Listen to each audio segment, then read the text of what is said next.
Hello friends, welcome to Hema Rao kitchen. இன்றைக்கி நம்ம பார்க்க போகிறது ஒரு பிரேக்ஃபாஸ்ட் ரெசிபி தாங்க.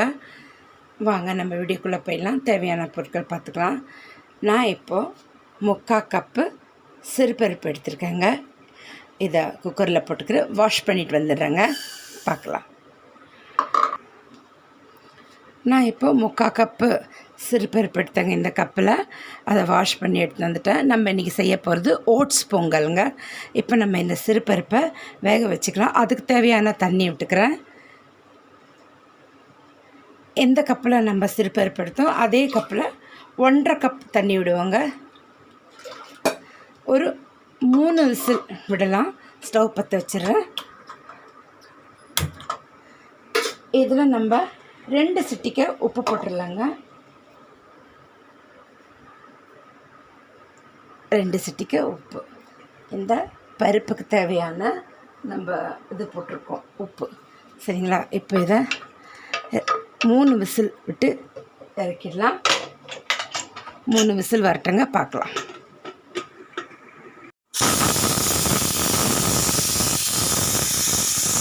மூணு விசில் ஆகிடுத்துங்க, இறக்கிடலாம். இப்போ கடாய் வச்சிடுறேன். இப்போ நம்ம எந்த கப்பில் நம்ம சிறுபருப்பு எடுத்தோம் அதே கப்பில் 1.25 கப்பு ஓட்ஸ் எடுத்துக்கலாங்க. பார்க்கலாம். இப்போது கடாய் காஞ்சிடுச்சுங்க, நல்லா தண்ணி இல்லாமல். இப்போ இதில் 1 கப்பு ஓட்ஸ் போட்டுக்கிறேன். இன்னும் ஒரு 1/4 கப் போட்டுக்கலாங்க. வாசனை வர அளவுக்கு நம்ம இதை வறுத்துக்கலாம். 1/4 கப்பு.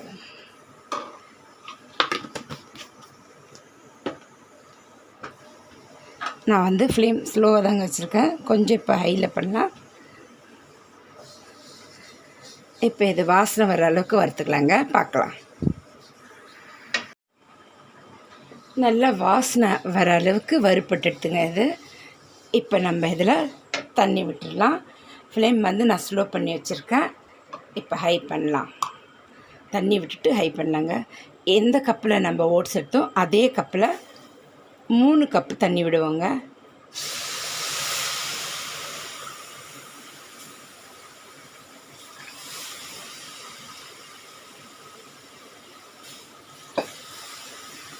டெய்லி கூட ஓட்ஸில் ஏதாவது ஒன்று நீங்கள் செஞ்சு சாப்பிட்லாம். ரொம்ப நல்லதுங்க உடம்புக்கு. சுகர் பேஷண்ட்டுன்னு இல்லை, நார்மலாகவே வெயிட் லாஸ்க்கு எல்லாத்துக்கும் ரொம்ப நல்லது. நீங்கள் செஞ்சு சாப்பிட்டு பாருங்கள். இது கொஞ்சம் பாயில் வரட்டங்க. பாயில் வந்ததும் இதில் நம்ம ஒரு 3/4 கப்பு பால் விடலாம். தண்ணி விட்ட கப்புலேயே 3/4 கப்பு பால் எடுத்துருக்கேங்க. நீங்கள் காசின பால் காசாத பால் எது வேணால் எடுத்துக்கலாம். ஏன்னா இது இப்போ பாயில் ஆகத்தான் போகுது, அதனாலங்க. இதுவும் சேர்ந்து இப்போ நல்லா பாயில் ஆகட்டங்க, வெந்து வரட்டும். இப்போ இது ஒரு கொதி வந்ததும் நம்ம இதில் உப்பு போட்டுக்கலாம். ஏன்னா இப்போ உப்பு போட்டால் பால் திரிஞ்சிடும். ஒரு கொதி வரட்டுங்க. இப்போ பருப்பு எந்த அளவுக்கு வெந்திருக்குன்னு அதையும் பார்த்துக்கலாங்க. பாருங்கள், நம்ம வச்ச தண்ணி கரெக்டாக இருக்குது. நல்லா பருப்பு இந்த அளவுக்கு மேஷாக இருக்கணுங்க. இப்போது இது கூட நம்ம கலந்துக்கலாம். இது வெந்து வரட்டுங்க. இது ஒரு கொதி வந்துடுது. இப்போ இதில் நம்ம இந்த பொங்கலுக்கு தேவையான உப்பு சேர்த்துக்கலாங்க. நம்ம ஆல்ரெடி இதில் 2 பிஞ்ச் போட்டிருக்கோம். இதில் ஒரு 1/4 டீஸ்பூன் அளவுக்கு போட்டுக்கலாம்.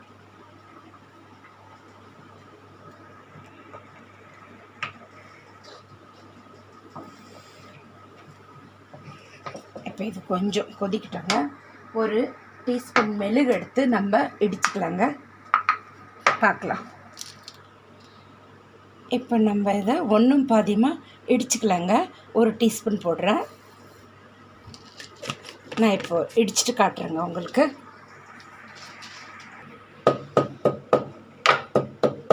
பாருங்கள், இந்த அளவுக்கு இடிச்சிக்கினா போதுங்க. கொஞ்சம் கொரகொரப்பாக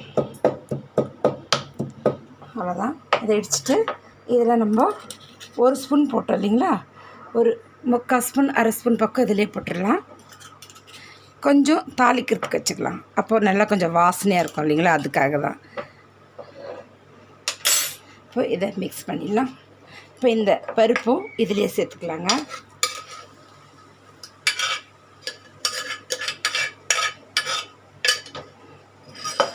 நம்ம வச்ச தண்ணியோட அளவெல்லாம் கரெக்டாக இருக்குங்க. இதுக்கு எக்ஸ்ட்ரா நீங்கள் எதுவும் சேர்க்க தேவையில்ல. அவ்வளோதாங்க, ரெடி ஆகிடுது. இது மிக்ஸ் பண்ணிவிட்டு நம்ம இப்போ இதுக்கு ஒரு தாளிப்பு கொடுத்துடலாங்க. நான் ஒரு துண்டு இஞ்சி கட் பண்ணிக்கிறேன், கொஞ்சம் கருவேப்பிலை, சீரகம், முந்திரி பருப்பு, கொஞ்சம் பெருங்காயம் போட்டு தாளிச்சிடலாங்க. அது கூட இந்த இடித்து வச்ச நம்ம மெழுகும் சேர்த்துக்கலாம். அவ்வளோதாங்க. இப்போ நம்ம தாளிப்பு கொடுத்துடலாம். பாருங்கள், ரெடி ஆகிட்டு பொங்கல். தாளிப்பு கொடுத்து இன்னும் ஒரு கொதி வந்ததும் இன்னும் கொஞ்சம் நல்லா கட்டி ஆகிடும். கரெக்டாக இருக்குங்க. நான் சொன்ன அளவுகளோடு நீங்கள் செய்யுங்க. தண்ணிலாம் கரெக்டாக சொல்லியிருக்கேன். சூப்பராக இருக்கும். நீங்கள் இந்த மாதிரி செஞ்சு சாப்பிட்லாம், குழந்தைங்களுக்கும் கொடுக்கலாம். ஈஸியாக ஜீரணம் ஆகிடும். ரொம்ப நல்லது. காலை வேலை பிரேக்ஃபாஸ்ட்டுக்கெலாம் ரொம்ப நல்லதுங்க. சரிங்களா? இப்போ தாளிப்பு கொடுத்துடலாங்க. ஸ்டவ் ஸ்லோ பண்ணி தான் வச்சுருக்கேன். நம்ம இப்போ பொங்கலுக்கு ஓட்ஸ் பொங்கலுக்கு தாளிப்பு கொடுத்துடலாங்க. கடையை ஒரு ஓரமாக இறக்கி வச்சிட்டேன். இப்போ இந்த தாளிப்பு கரண்டி வச்சாச்சு. ஒரு நல்லா 1/4 கப்பு நெய் எடுத்துக்கோங்க.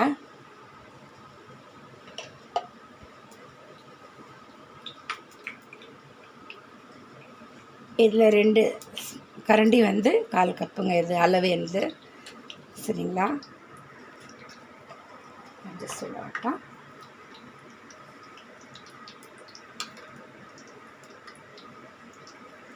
ஒரு துண்டு இஞ்சி நான் கட் பண்ணி வச்சுருக்கேன். கொஞ்சம் கருவேப்பிலை எடுத்து வச்சுருக்கேன். 1/4 கப்பு முந்திரி எடுத்து வச்சுருக்கேங்க.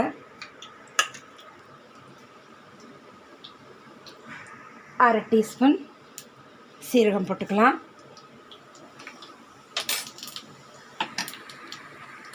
அடுப்பு ஸ்லோ பண்ணிடுறேங்க. இப்போ நம்ம இடித்து வச்ச மெழுகும் 1/2 ஸ்பூன் சீரகம், இடித்து வச்ச கொஞ்சம் மெழுகு போட்டேங்க. இப்போ நம்ம முதல்ல முந்திரியும் சேர்த்துக்கலாம். கொஞ்சம் வறுபடட்டும். அடுப்பு கொஞ்சம் ஃபாஸ்ட்டாக வைக்கலாங்க.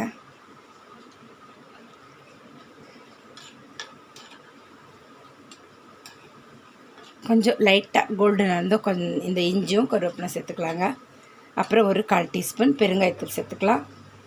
ஒரு 1/4 டீஸ்பூன் மஞ்சள் பொடி சேர்த்துக்கலாங்க. மஞ்சள் பொடி நீங்கள் பருப்பு வேக வைக்கும் போதே 1/4 டீஸ்பூன் போட்டுக்கோங்க. கலர் நல்லா வரும். இல்லைன்னா வெள்ளையாக இருக்கும் இல்லைங்களா, அது கலருக்காக தான். போதும். இப்போ நம்ம இஞ்சி போட்டுக்கலாம். கருவேப்பிலையை சேர்த்துடலாம். நல்லா கருவேப்பிலையை பொரியட்டும். இந்த டைமில் ஃப்ளேம் ஸ்லோ பண்ணிவிடுங்க. ஒரு 1/4 ஸ்பூன் பெருங்காயம் போட்டுக்கலாங்க. ஒரு 1/4 ஸ்பூன் மஞ்சள் பொடியும் சேர்த்துக்கலாம் கலருக்காக.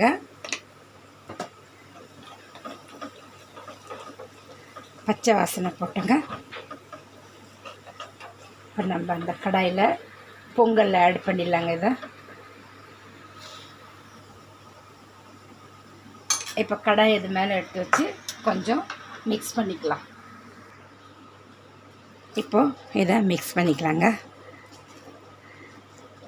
நம்ம வச்ச தண்ணியோட அளவெல்லாம் கரெக்டாக இருக்கு பாருங்கள். இப்போ கலரும் சூப்பராக எடுத்து அவ்வளோதாங்க, பொங்கல் ரெடி. இப்போ இதை நல்லா மிக்ஸ் பண்ணிவிட்டு நான் நெய் கொஞ்சம் ஜாஸ்தியாக யூஸ் பண்ணுவேங்க. நீங்கள் உங்களுக்கு ஏற்ற மாதிரி போட்டுக்கோங்க. நான் இன்னும் ஒரு ஸ்பூன் போடுறேன்.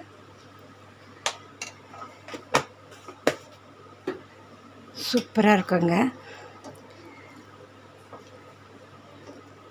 வாரத்தில் ஒரு நாள் சாப்பிட்றதா இருந்தால் அந்த மாதிரி கொஞ்சம் நெய் எக்ஸ்ட்ரா போட்டு சாப்பிட்டு பாருங்கள், சூப்பராக இருக்கும். எந்த பொங்கலாக இருந்தாலும் நெய் தாங்க அதுக்கு ஒரு டேஸ்ட் நல்லா கொடுக்கக்கூடியது எல்லாத்த விட. அதனால் எனக்கு ரொம்ப பிடிக்கும். நீங்கள் உங்களுக்கு ஏற்ற மாதிரி மிக்ஸ் பண்ணிக்கோங்க. அவ்வளோதாங்க, ரெடி ஆகிடுத்து. உப்பு கரெக்டாக இருக்கான்னு பார்த்துக்கலாம். கரெக்டாக இருக்குது. இப்போ உங்களுக்கு நான் பிளேட்டிங் பண்ணி காட்டிடுறேங்க. நம்ம செஞ்ச பொங்கல் சூப்பராக ரெடி ஆகிடுதுங்க. நீங்களும் இதே மாதிரி ட்ரை பண்ணி பாருங்கள். நான் சொன்ன அளவுகள் கரெக்டாக இருக்குங்க. கூடவோ குறைவோ இருக்காது. தண்ணி, மில்க்கு எல்லாம் கரெக்டாக இருக்கும். சரிங்களா? இதே மாதிரி செஞ்சு பாருங்கள். ஸ்கிப் பண்ணாமல் பாருங்கள். இது வெயிட் லாஸ்க்கு, ஜீரணத்துக்கு எல்லாம் ரொம்பவே நல்லதுங்க. குயிக்காக இது ஜீரணம் ஆகிடும். குழந்தைங்களுக்கு, நோயாளிங்களுக்கு, சுகர் பேஷண்ட்டுக்கு ஜுரம் அடித்தா நீங்கள் இந்த மாதிரி செஞ்சு சாப்பிட்டு பாருங்கள். வாய்க்கும் ரொம்ப நல்லாயிருக்கும் டேஸ்ட்டு.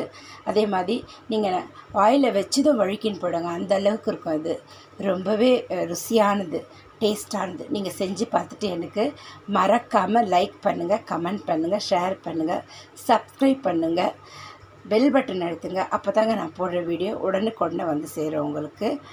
அதே மாதிரி இதை சட்னி, சாம்பார், உங்களுக்கு எந்த சட்னி சாம்பார் பிடிச்சிருக்கோ அதோடு வச்சு சாப்பிடுங்க. சரிங்களா? நான் இன்றைக்கி வெறும் ஓட்ஸு, பொங்கல் மட்டும் தான் செஞ்சு காட்டியிருக்கேன். சட்னி நம்ம சேனல்லே நிறைய இருக்குது. அது மாதிரி ஏதாவது உங்களுக்கு பிடிச்ச சட்னி சாம்பாரோடு வச்சு சாப்பிடுங்க. சரிங்களா? மீண்டும் நம்ம அடுத்த வீடியோவில் சந்திக்கலாம். தேங்க்யூ ஃபார் வாட்சிங்.